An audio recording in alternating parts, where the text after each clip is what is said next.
Welcome, everyone. Please take a seat.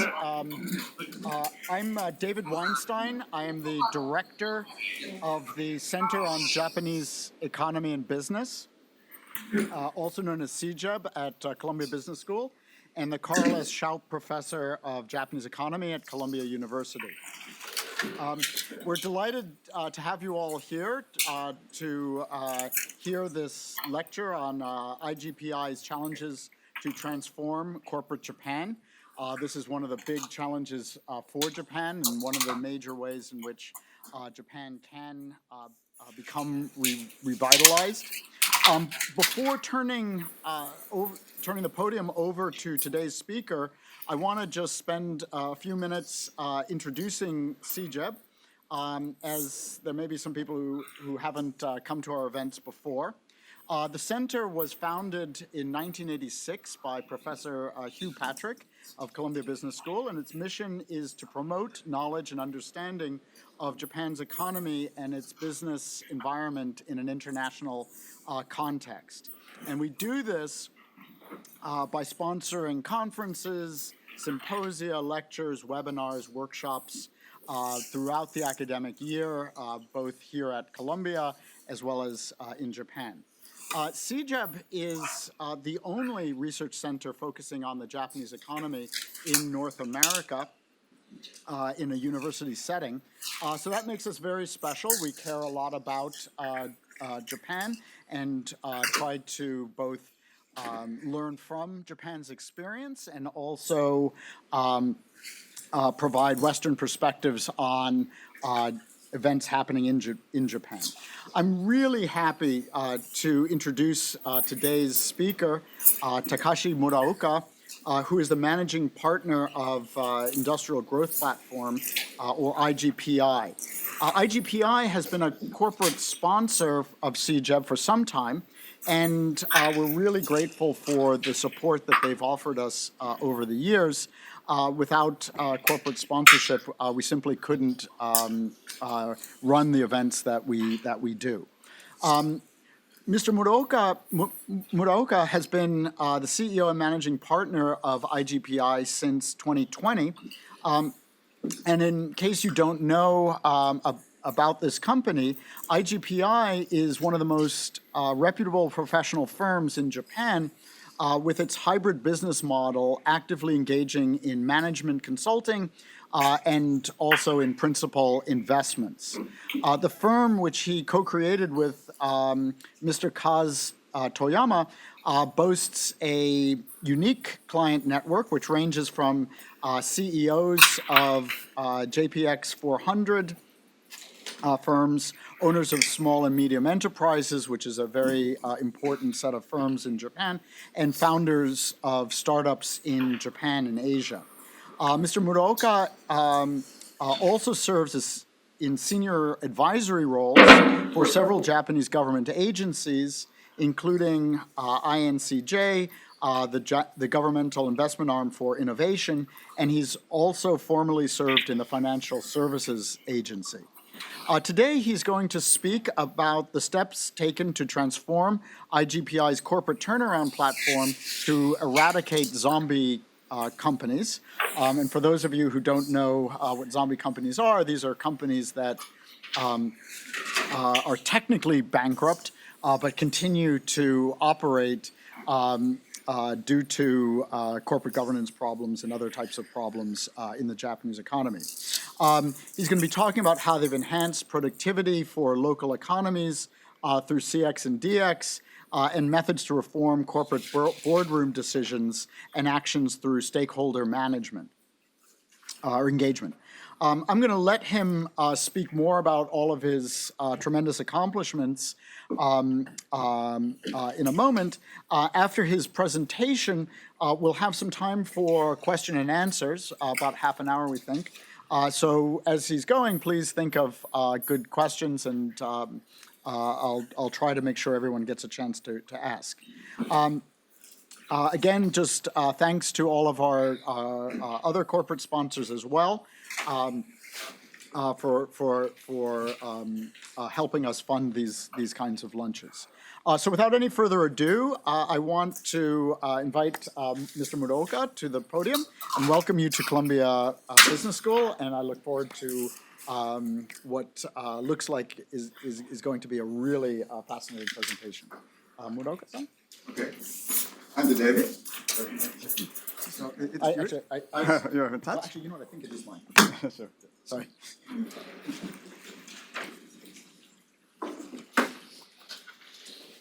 Okay. Hello, everyone. I'm Takashi Muraoka. Yes. I'm delighted to be here today, having come all the way from Tokyo.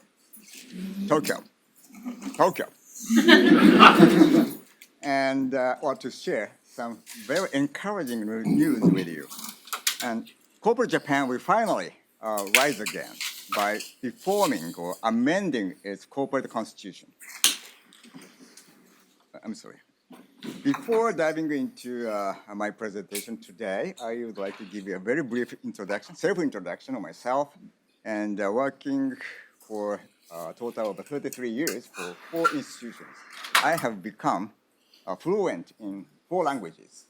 The language of corporate Japan, Wall Street, Japanese governmental agencies, and startups.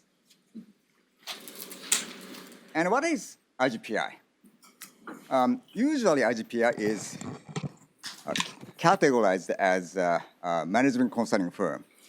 Yet, that's not strictly true.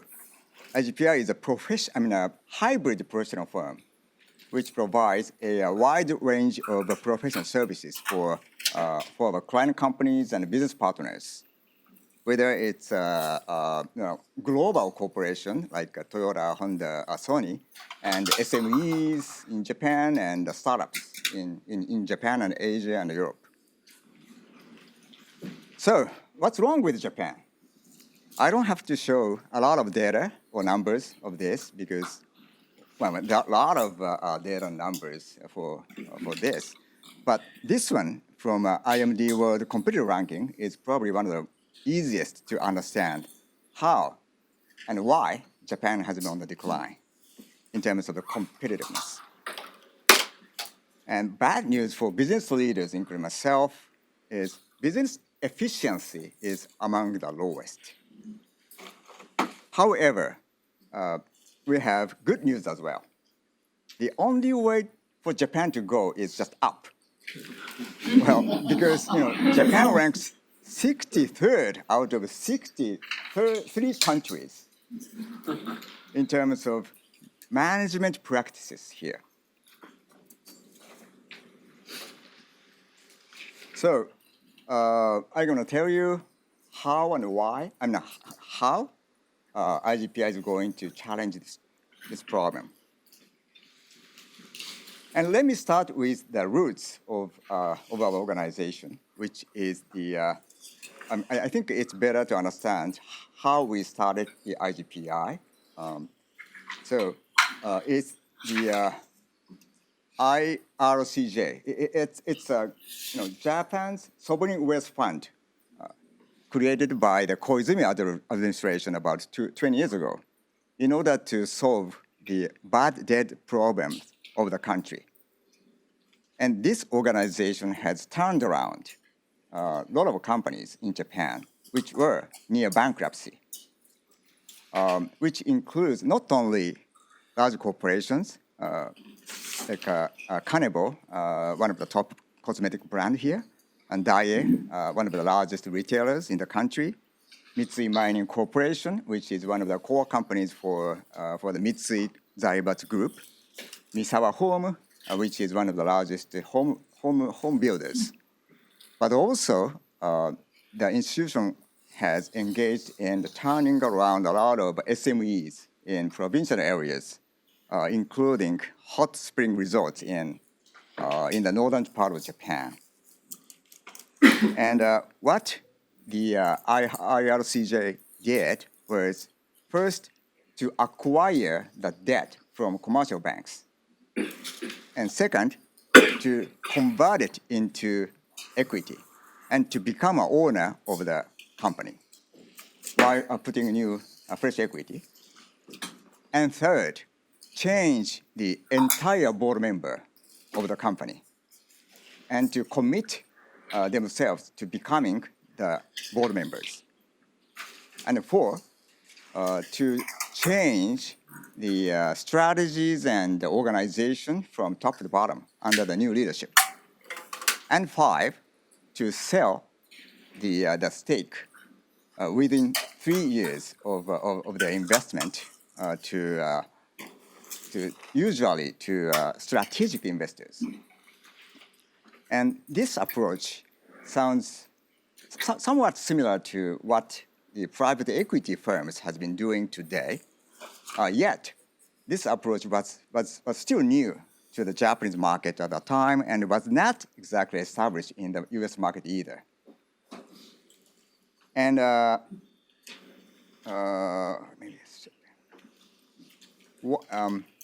prior to the IRCJ, Japan's corporate turnaround mechanism or ecosystem didn't work well because of various reasons here. However, Japan has updated and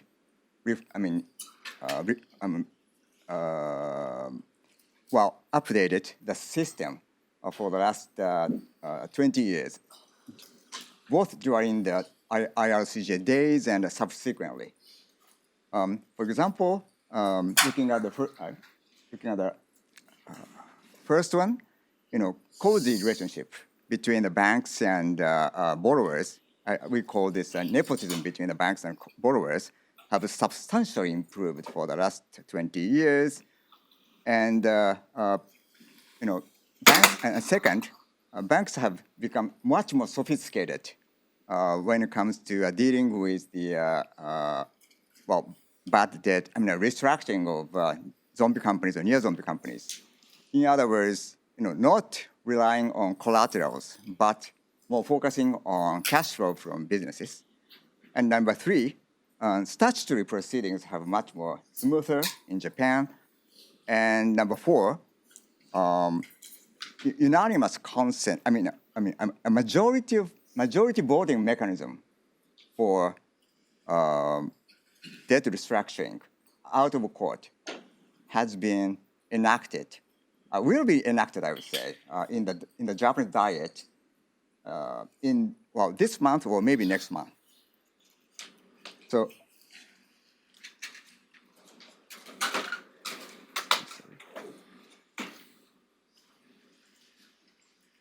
And I think that the IRCJ has played a essential role in taking zombie companies out of the market. After 4 years of the IRCJ days, actually, IRCJ had a sunset clause. Because in order to avoid the excessive interaction by the government, we had to shut down the organization within 5 years. And so after that, Japan has established a much more effective and efficient corporate turnaround system consisting of hundreds of professionals who worked for the IRCJ, including myself, and thousands of professionals like banking, legal, and accounting who worked with the IRCJ. All of these people have become an ecosystem for Japan to work on much better, much efficient, much effective corporate turnaround mechanism. That's one of the positive legacies which this organization, the IRCJ, has created. And I think the IRCJ, this organization, is like a Change Japan collaborative initiative between the government and the private sector. I'm truly proud of what the IRCJ has done and of being a part of this dynamic organization. Now, I would like to explain that raison d'etre of IGPI. While the IRCJ has done a fantastic job in activating the corporate metabolism, yet it has been only for the bottom half of the cycle. So Japan needed a full reform of the corporate metabolism cycle, including startups, sustainable growth for public companies and non-public companies, and in order to fully capitalize on their potential. One of the issues IGPI has been working on for the last, I would say, 10 years is to tackle the neo-zombie companies, neo-zombie company problems. So IGPI, I would say the IRCJ has created the effective mechanism to eradicate the zombie companies. Zombie companies are actually losing money, but neo-zombie companies are making money, but not clearing their cost of capital required by shareholders. This is a neo problem for Japan or Japanese economy today.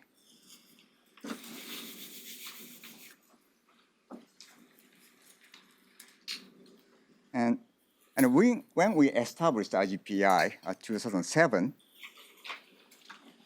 we thought out about what we should do in order to activate Japan's corporate metabolism. So what is the central factor, and how should we address this issue? And IGPI's answer to this question was, first, to improve the corporate governance of the country, and second, to increase the quality and quantity of management professional.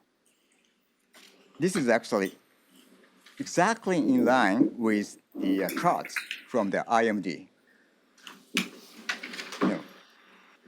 Well, IMD's world competitive rankings show that Japan needs poor management practices to be improved by a combination of better corporate governance and more management professionals who have better management decision and execution skills, and on top of strategy planning.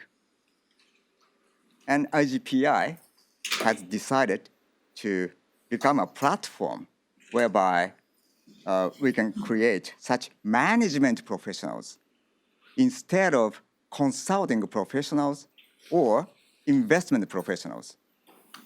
Of course, consulting skills and investment skills are important. However, that's only a part of the management professional skills.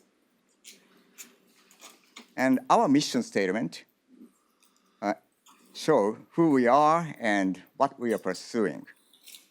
I don't want to explain all of this, nor do I have to. Still, the underlying parts here show IGPI's commitment to becoming a platform for creating management professionals. I'm adamant that IGPI is one of very few organizations which is trying to create a boot camp for those who want to become management professionals. And in order to make our mission reality, we needed a sound financial capital base and unique business models. Well, these are names of shareholders, corporate shareholders at our outset. I, together with some other IRCJ senior members who completely shared the vision, established IGPI on a wholly private basis without any governmental support. In light of our vision's lofty purpose, we valued our own sustainability. We did not pursue an IPO of IGPI because I believe that our business model did not match going to public. So I did not want to be influenced by short-term views from the capital market. Instead, I felt we should focus on sustainable growth of the corporate values of our clients and business partners. And I was confident enough that becoming a public company would do more harm than good in achieving IGPI's vision. We pursued sustainability as a non-public entity based on partnership governance. And we succeeded in sourcing approximately $100 million non-voting preferred shares from these 23 respected companies and institutions in Japan and Asia, all of which appreciated our vision and business model. And we recognized this, actually, we received this amount of money prior to producing any revenue, zero revenue. So I still believe that this is a miracle. And as I mentioned earlier, we also valued the uniqueness of our business model. We were prepared to provide one-stop solution for the top management of companies. Well, this is like a stereotype of division of professional firms in the world. But IGPI is going to be like this, providing one-stop solution for companies. And this one-of-a-kind business model has been widely appreciated by our clients and business partners in Japan and throughout Asia.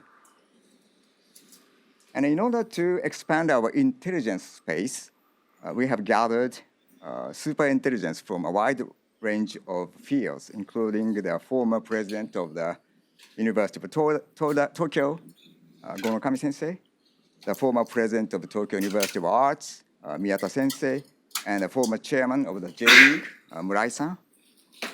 And actually, Murai-san, a good friend of mine, discussed at our last advisory board meeting 2 weeks ago how he had transformed the J-League as a professional business manager, an outsider to professional football.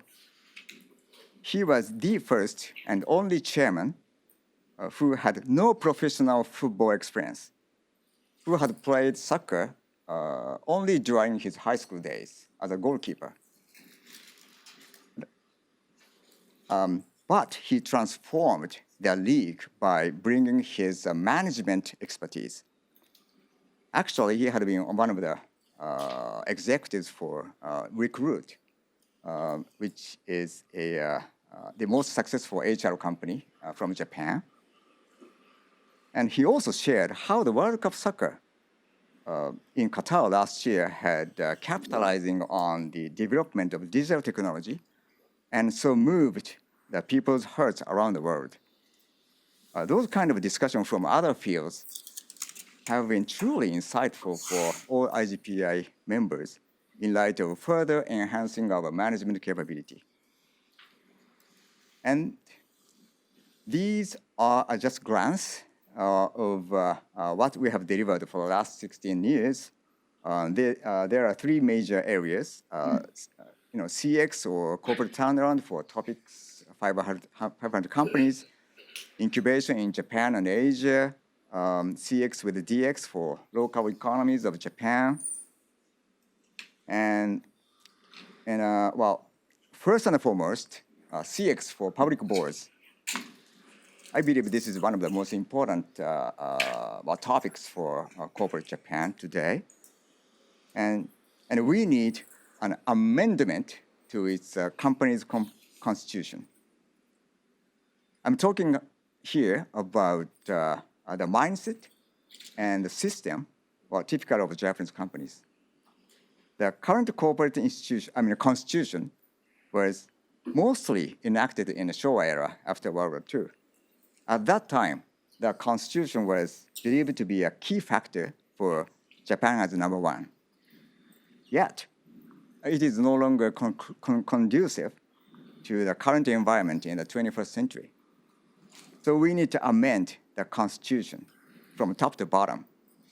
And IGPI has been working on this. as a CX advisor for numerous public boards.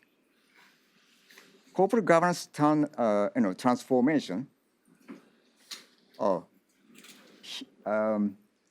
there are a lot of items here, but I would like to highlight on the corporate governance transformation here.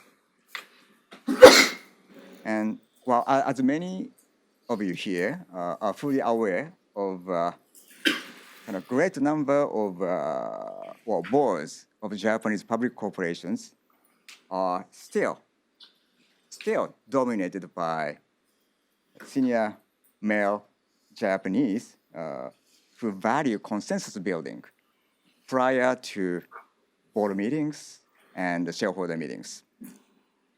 So we need to transform these into more dynamic, more diversified and professional bodies.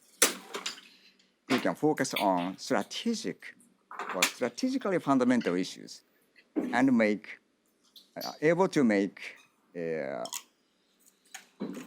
more dynamic discussion by fully leveraging the experience and the expertise of independent directors. And actually, it is true that our initiative of amending the corporate constitutions is in line with the government effort to reform the corporate governance code. One of the things that which should be highlighted here is the definition of a corporate governance. Well, because this Japan's corporate governance is quite unique. Take a look at this definition. Well, a structure for transparent, fair, timely, and decisive decision-making by companies.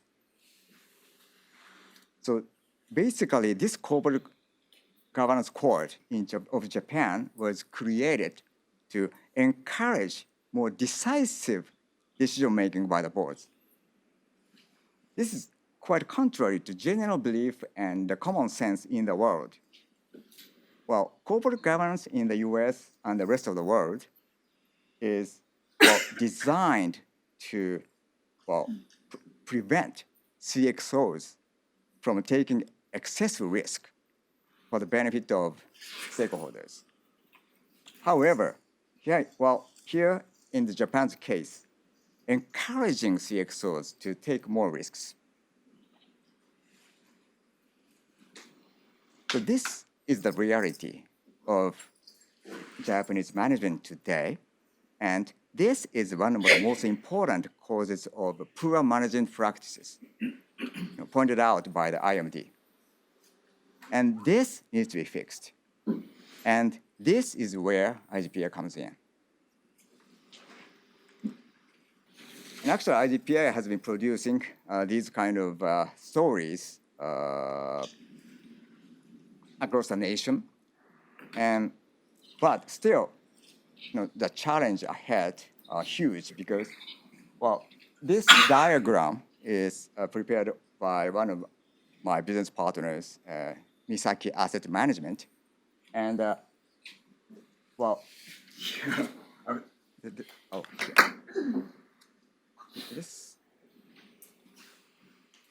sorry. Well, actually, there's a line here. It's a border between those who have been producing ROE more than 8%. So only a quarter of the public companies in Japan have been producing 8% or above ROE. I'm talking about 10-year average, which means that only a quarter of the total public companies in Japan have been producing more than, what the shareholders have been requesting. I'm talking about profit or return. So 3/4 of the total public companies in Japan must have fundamental CX in order to clear the return requested by their shareholders.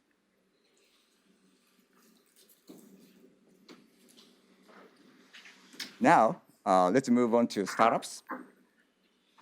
I think Japanese startups need to amend their constitutions as well. One of the initiatives in this area is JBIC IG Partners, a joint venture with the Japan Bank for International Cooperation, JBIC. And this is our first major challenge outside Asia. Yet, we see this as a potential CX or potential catalyst for CX for Japanese startups. Let me briefly explain why we chose a Nordic country as our first challenge outside Asia. I'm sorry, there is no map of Americas here. And we wanted to become one of a kind in the region. And it was 5 years ago. So Silicon Valley was too crowded. Shenzhen of China or Israel, the same. So after spinning the globe many times, we have decided to choose the Nordic and Baltic region as our investment region, because this region is where we would still have a chance to become number one, while the region having and it would offer tremendous potential to produce world-class startups. So I think we were 100% right. And actually, by investing into 4 categories here, 3 out of 20 invested companies have become unicorns. And both ride-hailing company from Estonia, Einride, a provider of electrified and fully automated trucks from Sweden, and Verif, a provider of an AI-driven autonomous ID verification platform from Estonia. And Nordic Ninja has become one of the most successful VCs in the region. And there are, I think, several key points as to why Nordic Ninja has been so successful. First of all, its brand name. Actually, Ninja was a hit. Actually, Ninja was very, very striking name. I think much, much better than IGPI, actually. And secondly, its decision-making mechanism was good, very effective. Because actually, 2 of them are from Estonia, 2 of them from Japan, and 4 of them collectively had a full discretion to make investment decisions. So this mechanism was quite important for Nordic Ninja. But my question here is, what can Japanese startups learn from Nordic Ninja's experience? Because the Nordic produced, I think, 11 unicorn ventures last year, and 13 in 2021, while Japan produced maybe a couple last year and another couple in two years ago. So Japan's GDP is approximately 3 times larger than the region. So something's wrong with Japan.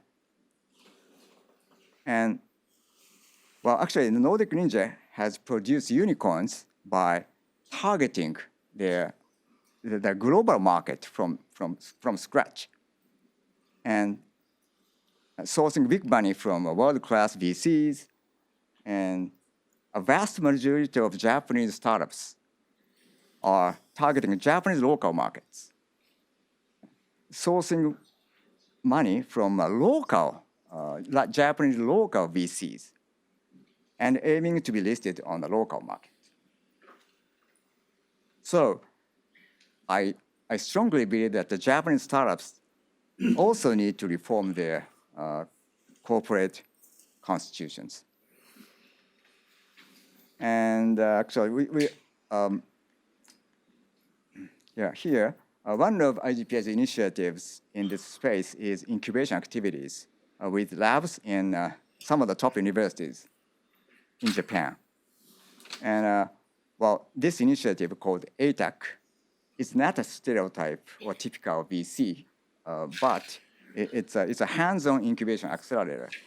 And we have been helping scientists in deep tech area to produce startups with global standards, not Japanese standards, taking fully advantage of our experience in Nordic Ninja. And local companies in Japan need amendment of their constitution as well. We believe this is important for the Japanese economy because the local companies constitute more than 70% of its economy. And as you know, Japanese society, in particular in the local areas, are facing aging and declining population. So what we should do? Simply put, we need consolidation. Yet, the consolidation of local companies takes years due to the lack of infrastructure for mergers and acquisitions. In particular, management professionals and financial capital to offer patient support. And IGPI's answer to this challenge is to send our own experienced management staff as CXOs after investing into companies in local area. And second, to provide hands-on support from IGPI. And three, not to pursue a short-term return, but to own and manage the company for years, usually more than 20 or 30 years, and to try to initiate consolidation by making full use of our longer investment time horizon. And actually, IGPI is in very unique position to do this because of our accumulation of management professionals within a group and our strong and long-term oriented financial base from the outset. And actually, I would like to share with you one example regarding the fact that we were able to amend the constitution of a local company. Well, this is a local bus company operating in Fukushima area. And this picture is just after the earthquake, tsunami, and nuclear disaster in 2011. And the president of the bus company in Fukushima, he was a former accountant, seconded from IGPI, actually. He was asked by the government to dispatch their buses to ground zero to rescue people near the nuclear power plant.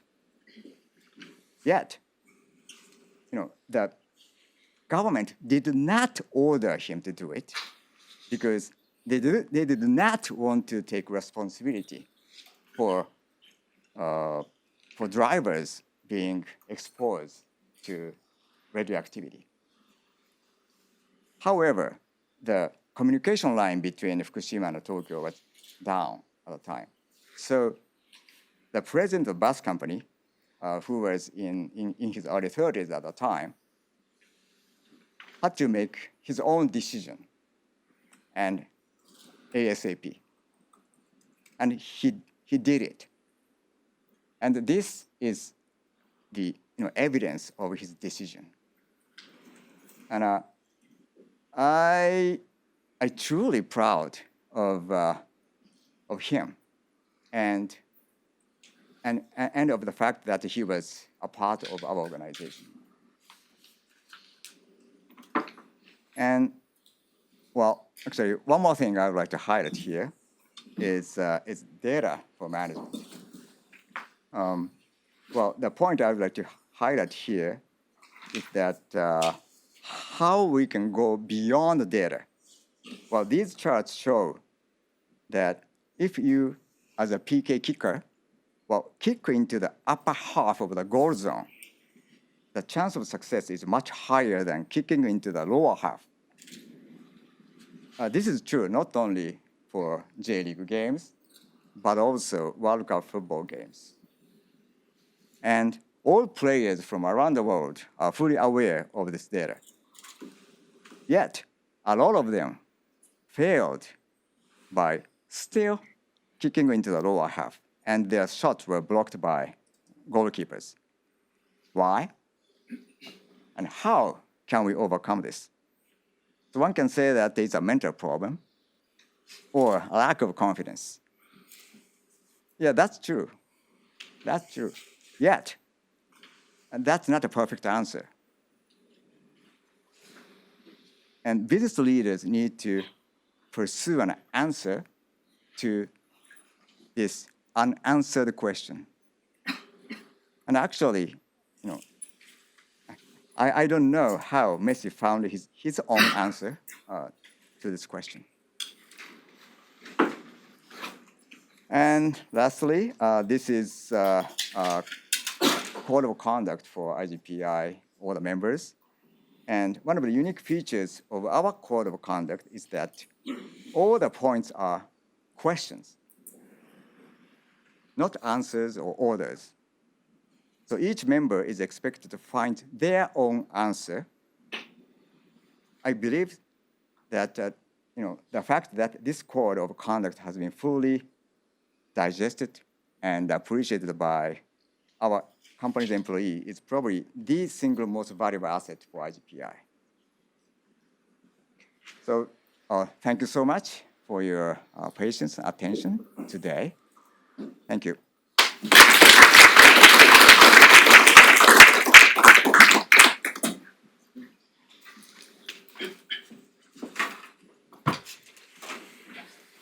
Great. Well, thanks so much for a really stimulating talk. I realize we're a little short on time, and so I want to open it up right away for questions from the audience. I understand we got one question that was submitted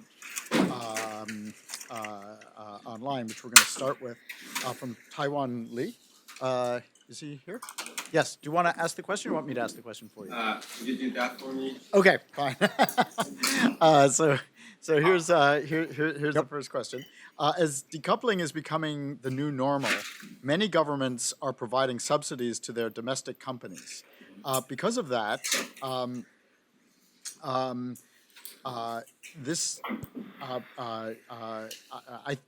I think this individual personally thinks that there will be a lot of companies over the next couple decades. Sorry, that's I think it's you. So let me say that again. Because of the subsidies to domestic companies, many people think that there will be a lot of zombie companies over the next couple decades, and wonder whether you could share some examples of how you've restructured zombie companies and what it takes, what tasks remain for the next decade. So again, the question just briefly is, because of decoupling, there may be a lot of new zombie companies over the next couple decades, and want to know how you restructured zombie companies in Japan. Well, I'm an expert of eradicating zombie companies or restructure zombie companies. I would say, first of all, we still have a lot of potential zombie companies, and which will, I think, which are going to emerge on surface within a couple of years. Well, during the pandemic time, the government has been providing a lot of subsidies in order to make zombie companies survive. But the pandemic ended, and the government tried to continue to providing subsidies for such companies. In the case of Japan, I think a lot of zombie companies will emerge within a couple of years, and then the question is how to restructure, right?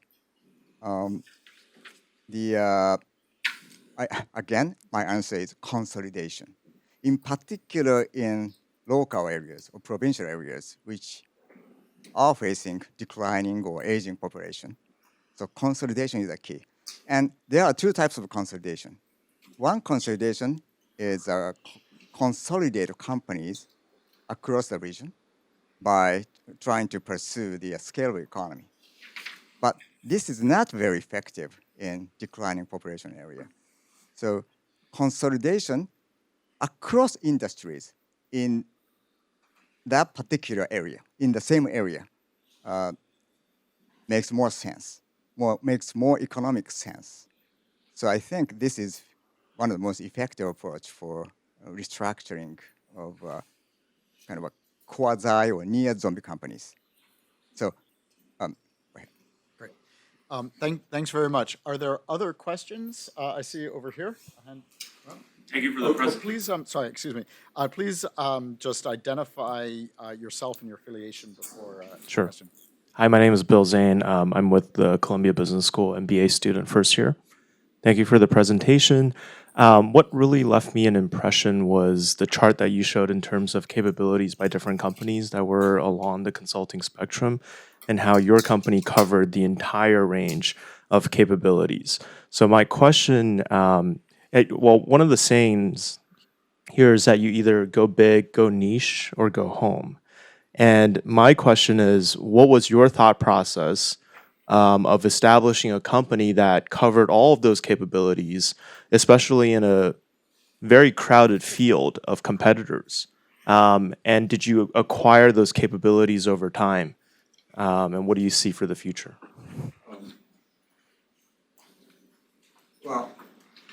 Well, one can say that my company is a kind of hybrid types professional firms. It's something like a combination of Goldman Sachs and McKinsey.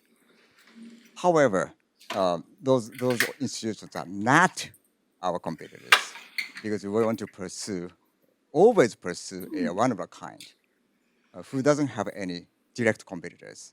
So in order to become a one of a kind, again, consolidation of a professional expertise is the key. And one can say that, you can invite lawyers, accountants, former bankers into one team. It sounds easy, but our challenge is to create a common language, culture for those who come from different backgrounds. This is my job, but I think we have created a platform for those who have come from different backgrounds. And I think many of our clients or business partners are quite happy about this. Other questions I see right over here?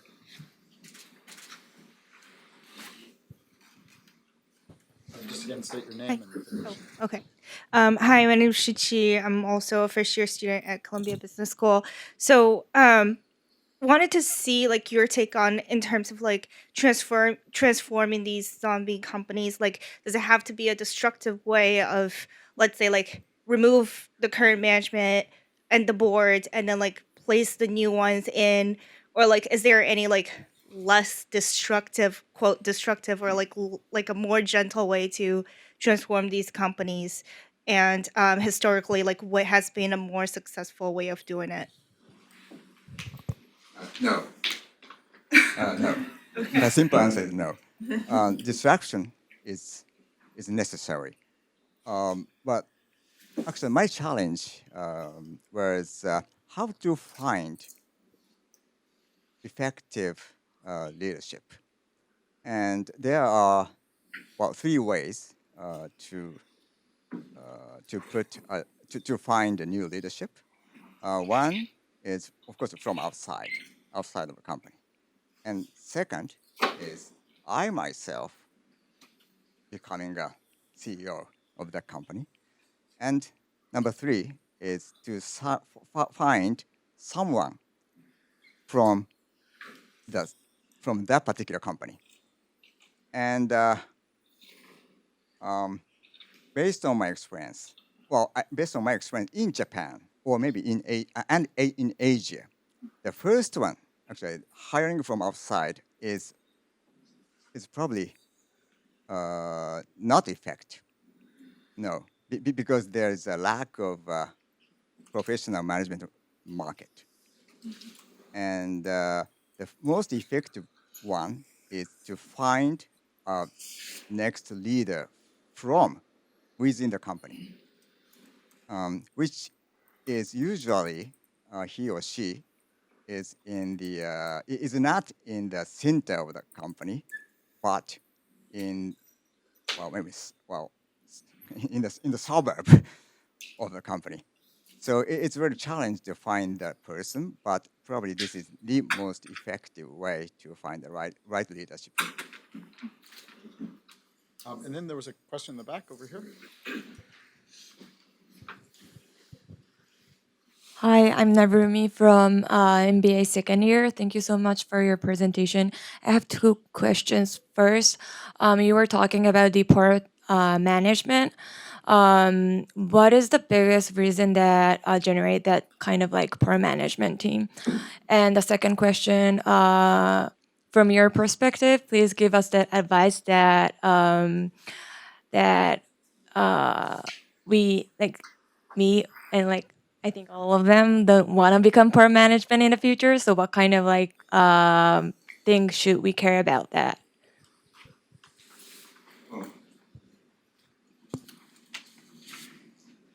Well, I think management is a job, and so management capability can be trained. Well, basically, we need to train skills and capabilities for management. But as far as I understand, well, actually, I'm talking about Japan and probably mostly in Asia. We don't have that kind of opportunities to train management capabilities, including decision-making capability. That's something. Well, I don't know. Well, maybe the Columbia University has been providing that kind of opportunities for you and other members, but probably that's not enough. We have to. The companies have to create that kind of opportunities. And I'm sorry. The first question was about. It's about What was the biggest reason that generate poor management in Japan? poor management, right? Well, it's a leadership. Well, actually, Japanese boards typically are like a boss and subordinates. Well, and actually, U.S. board is like a leader and friends. Both of them are not exactly ideal, but when it comes to effective board, they must have effective discussion among them. However, poor management do not have that kind of effective discussion among themselves. One person who is a leader makes all the decisions, not inviting effective opinions from other members of the board. That's I think is the most important, most serious factor for the poor management practices. Thank you. Well, I can see that there are a lot of questions, a lot of hands going up, but unfortunately we're out of time. I just want to thank everyone in the audience and also thank Muraoka-san, Mr. Muraoka, excuse me, for a wonderful presentation and discussion. Certainly we learned a lot today. I also want you to please check the website and our booklet that you all got for upcoming events, and you can also follow us on Twitter, LinkedIn. And Before everyone goes, I just want to say that there's also going to be a chance for everyone to meet and talk with Mr. Muraoka for about an hour informally after this, and that will be in Geffen 4:30. So please feel free to come to that as well. And so I'm going to bring this to a close, and I want to thank Mr. Muraoka for a great presentation.